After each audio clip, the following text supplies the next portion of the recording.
Hey guys, welcome back to my channel. तो कैसे हैं आप लोग? I hope all is good and all will be good. MP police constable के exam की जीके जीएस क्लासेस के वीडियो में आपका स्वागत है। आज के इस वीडियो में मैं आपके लिए लेकर आया हूं एमपी पुलिस कांस्टेबल के एग्जाम के लिए मोस्ट इंपोर्टेंट जीके जीएस के क्वेश्चंस। इसलिए एक भी क्वेश्चंस मिस नहीं कीजिएगा। हर एक क्वेश्चंस आपके एग्जाम के लिए बहुत ही इंपॉर्टेंट होने वाले हैं और सभी क्वेश्चंस की पीडीएफ वगैरह आपको हमारे टेलीग्राम चैनल पर मिल जाएगा। मैं लिंक डिस्क्रिप्शन में दे दूंगा। तो बिना देर की आपका पहला प्रश्न शुरू करते हैं। आपका पहला प्रश्न है, भारत का सबसे बड़ा नमक उत्पादन राज्य कौन सा है? ऑप्शन है राजस्थान राज्य, गुजरात राज्य, तमिलनाडु राज्य या फिर महाराष्ट्र राज्य। इसका सही आंसर हो जाएगा ऑप्शन नंबर बी, गुजरात राज्य। भारत का सबसे बड़ा नमक उत्पादन राज्य गुजरात राज्य है। याद में रख लीजिएगा, इंपॉर्टेंट क्वेश्चन है। भारत का सबसे बड़ा नमक उत्पादन राज्य कौन सा है? तो गुजरात है।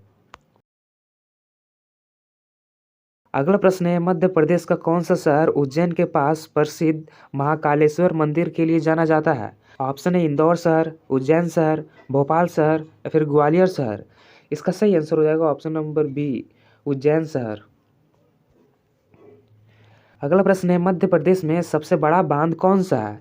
ऑप्शन है तवा बांध, इंदिरा सागर बांध, ओंकारेश्वर बांध या फिर गगनेर बांध। इसका सही आंसर हो जाएगा option number B, Indira Sagar बांध। इंदिरा सागर बांध मध्य प्रदेश में सबसे बड़ा बांध है।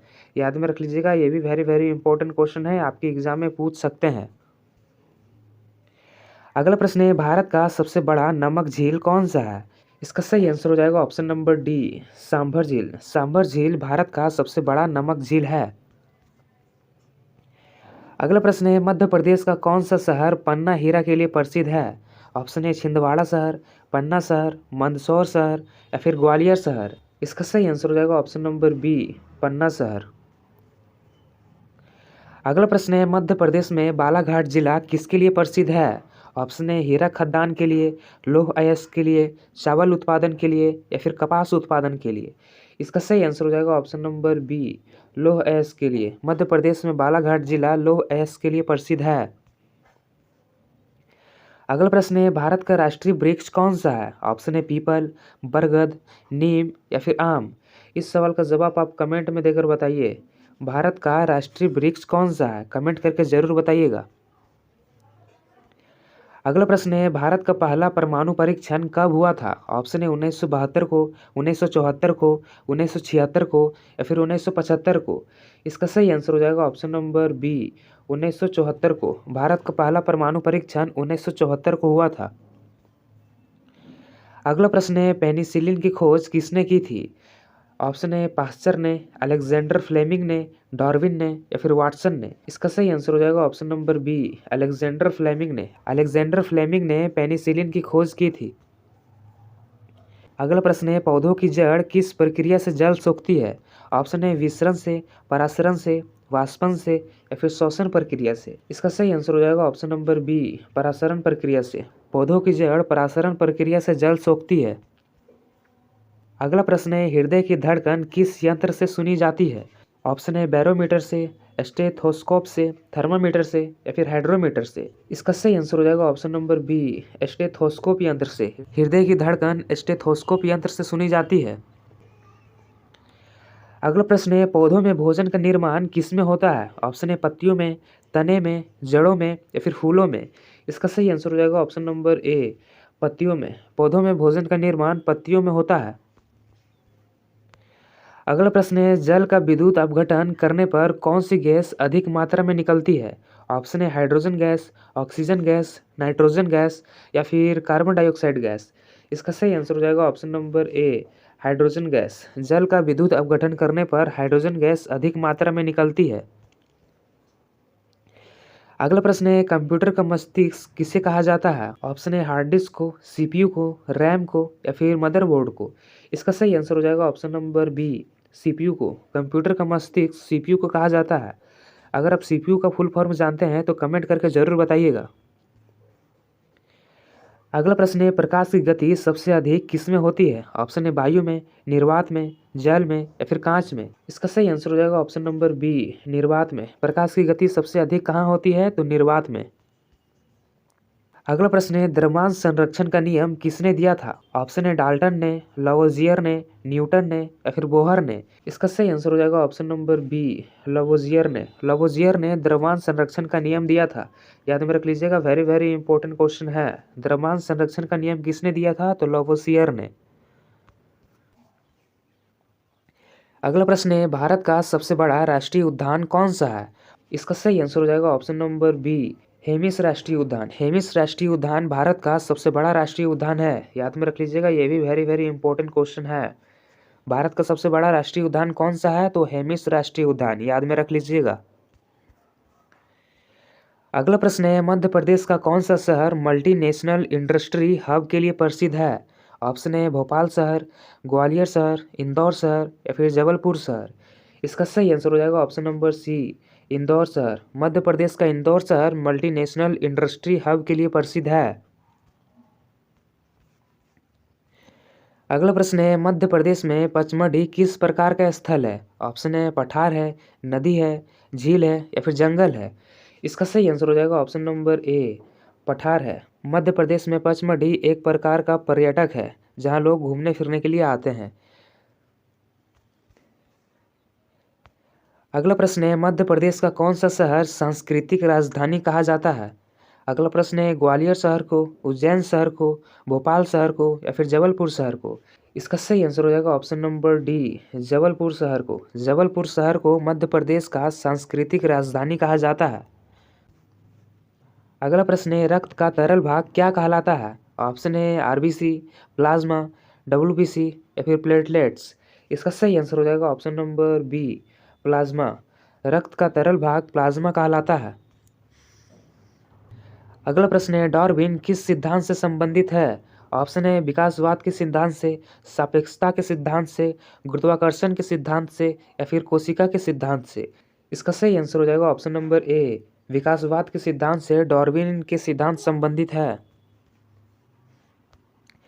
अगला प्रश्न है, कौन सा हार्मोन लड़ाई या भागो हार्मोन कहलाता है? ऑप्शन है insulin, adrenaline hormone, thyroxine hormone या फिर मेलाटोनिन हार्मोन। इसका सही आंसर हो जाएगा option number B, adrenaline hormone. Adrenaline hormone लड़ाई या भागो के हार्मोन के नाम से भी जाना जाता है। अगला प्रश्न है, तापमान मापने की एसआई इकाई क्या है?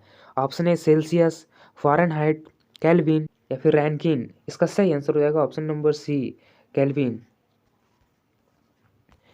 अगला प्रश्न है, किसी द्रव में तैरती वस्तु पर लगने वाला बल क्या कहलाता है? ऑप्शन है गुरुत्व बल, अपसारी बल, उत्थापन बल या फिर संवेग बल। इसका सही आंसर हो जाएगा ऑप्शन नंबर सी, उत्थापन बल। उत्थापन बल किसी द्रव में तैरती वस्तु पर लगने वाला बल कहलाता है। याद में रख लीजिएगा, इंपॉर्टेंट क्वेश्चन है। अगला प्रश्न है, शरीर में शर्करा के स्तर को नियंत्रण करने वाला हार्मोन है? ऑप्शन है thyroxine hormone, insulin, adrenaline hormone या फिर टेस्टोस्टेरोन हार्मोन। इसका सही आंसर हो जाएगा ऑप्शन नंबर बी, इंसुलिन। अगला प्रश्न है, कृत्रिम रेशम किसे कहा जाता है? इसका सही आंसर हो जाएगा ऑप्शन नंबर सी, रेयॉन को। रेयॉन को कृत्रिम रेशम कहा जाता है क्योंकि ये मानव द्वारा निर्माण किए गए एक फाइबर है। अगला प्रश्न है, जीन किससे बने होते हैं? ऑप्शन है प्रोटीन से, डीएनए से, शर्करा से या फिर लिपिड से। इसका सही आंसर हो जाएगा ऑप्शन नंबर बी, डीएनए से। जीन डीएनए से बने होते हैं। अगर आप डीएनए का फुल फॉर्म जानते हैं तो कमेंट करके ज़रूर बताइएगा। अगला प्रश्न है, बिजली की गति किसके बराबर होती है? ऑप्शन है ध्वनि की गति के बराबर, प्रकाश की गति के बराबर, वायु की गति के बराबर या फिर जल की गति के बराबर। इसका सही आंसर हो जाएगा ऑप्शन नंबर बी, प्रकाश की गति के बराबर। बिजली की गति किसके बराबर होती है? तो प्रकाश की गति के बराबर। याद में रख लीजिएगा, आपके एग्जाम में पूछ सकते हैं। बिजली की गति किसके बराबर होती है? तो प्रकाश की गति के बराबर होती है। अगला प्रश्न है, रेडियोधर्मिता की खोज किसने की थी? ऑप्शन है मैरी क्यूरी ने, हेनरी बैक्वेरल ने, आइंस्टीन ने या फिर न्यूटन ने। इसका सही आंसर हो जाएगा ऑप्शन नंबर बी, हेनरी बैक्वेरल ने। हेनरी बैक्वेरल ने रेडियोधर्मिता की खोज की थी।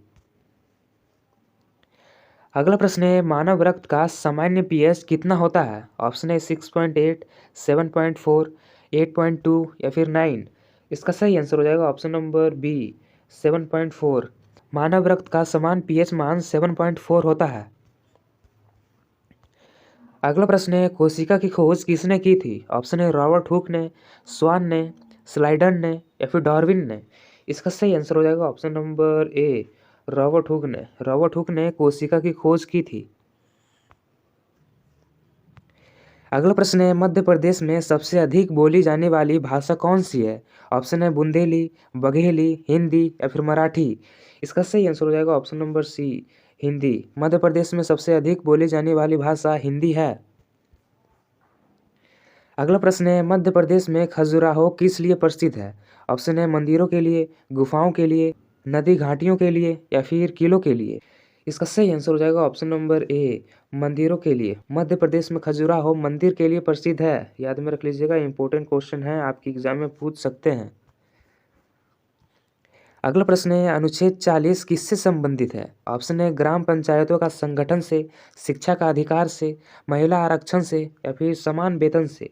इसका सही आंसर हो जाएगा ऑप्शन नंबर ए, ग्राम पंचायतों का संगठन से। ग्राम पंचायतों का संगठन से अनुच्छेद 40 संबंधित है। अगला प्रश्न है, राज्य के नीति निदेशक तत्व किस भाग में है? ऑप्शन है भाग 3 में, भाग 4 में, भाग 5 में या फिर भाग 6 में। इसका सही आंसर हो जाएगा ऑप्शन नंबर बी, भाग 4 में। राज्य के नीति निदेशक तत्व भाग 4 में है।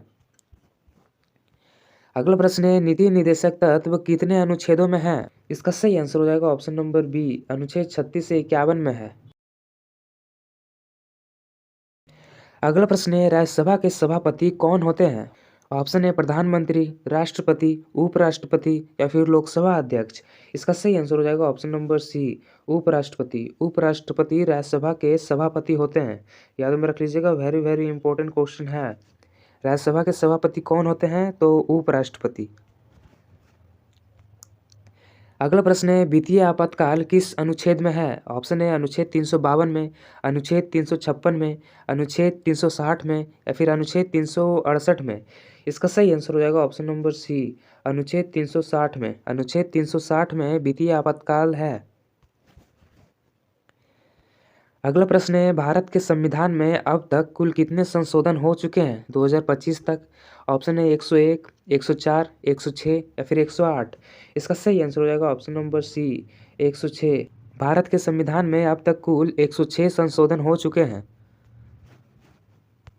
अगला प्रश्न है, बिजली के बल्ब में टंगस्टन क्यों प्रयोग किया जाता है? इसका सही आंसर हो जाएगा ऑप्शन नंबर बी, उच्च गलनांक के कारण बल्ब में टंगस्टन प्रयोग किया जाता है।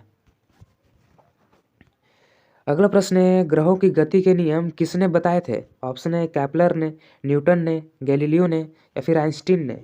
इसका सही आंसर हो जाएगा ऑप्शन नंबर ए, कैपलर ने। कैपलर ने ग्रहों की गति के नियम बताए थे। अगला प्रश्न है, मनुष्य की आंखों का रंग किस पर निर्भर करता है? ऑप्शन है पुतली पर, आइरिस पर, लेंस पर या फिर कॉर्निया पर। इसका सही आंसर हो जाएगा ऑप्शन नंबर बी, आइरिस पर। मनुष्य की आंखों का रंग आइरिस पर निर्भर करता है।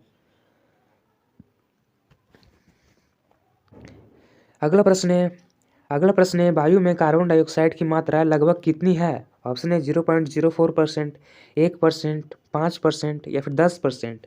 इसका सही आंसर हो जाएगा ऑप्शन नंबर ए, 0.04%। 0.04% वायु में कार्बन डाइऑक्साइड की मात्रा है। वायु में लगभग 0.04% कार्बन डाइऑक्साइड की मात्रा है। अगला प्रश्न है, कृत्रिम उपग्रह पृथ्वी के चारों ओर किस बल से घूमते हैं? ऑप्शन है चुंबकीय बल से, गुरुत्वाकर्षण बल से, विद्युत बल से या फिर संवेग बल से। इसका सही आंसर हो जाएगा ऑप्शन नंबर बी, गुरुत्वाकर्षण बल से। कृत्रिम उपग्रह पृथ्वी के चारों ओर गुरुत्वाकर्षण बल से घूमते हैं। अगला प्रश्न है, मध्य प्रदेश के किस जिले में भीमबेटका की गुफाएं स्थित है? ऑप्शन है भोपाल जिले में, रायसेन जिले में, विदिशा जिले में या फिर सीहोर जिले में। इसका सही आंसर हो जाएगा ऑप्शन नंबर बी, रायसेन जिले में। मध्य प्रदेश के रायसेन जिले में भीमबेटका की गुफाएं स्थित है। अगला प्रश्न है, मध्य प्रदेश का किस शहर को झीलों की नगरी कहा जाता है? ऑप्शन है भोपाल शहर को, ग्वालियर शहर को, उज्जैन शहर को या फिर जबलपुर शहर को। इसका सही आंसर हो जाएगा ऑप्शन नंबर ए, भोपाल शहर को। मध्य प्रदेश के भोपाल शहर को झीलों की नगरी कहा जाता है। अगला प्रश्न है, किस धातु को भविष्य की धातु कहा जाता है? ऑप्शन है टाइटेनियम को, तांबा को, लोहा को या फिर सोना को। इसका सही आंसर हो जाएगा ऑप्शन नंबर ए, टाइटेनियम धातु को। अगला प्रश्न है, आवर्त सारणी का निर्माण किसने किया था? ऑप्शन है डाल्टन ने, मेंडलीफ ने, न्यूटन ने या फिर रदरफोर्ड ने। इसका सही आंसर हो जाएगा ऑप्शन नंबर बी, मेंडलीफ ने। मेंडलीफ ने आवर्त सारणी का निर्माण किया था।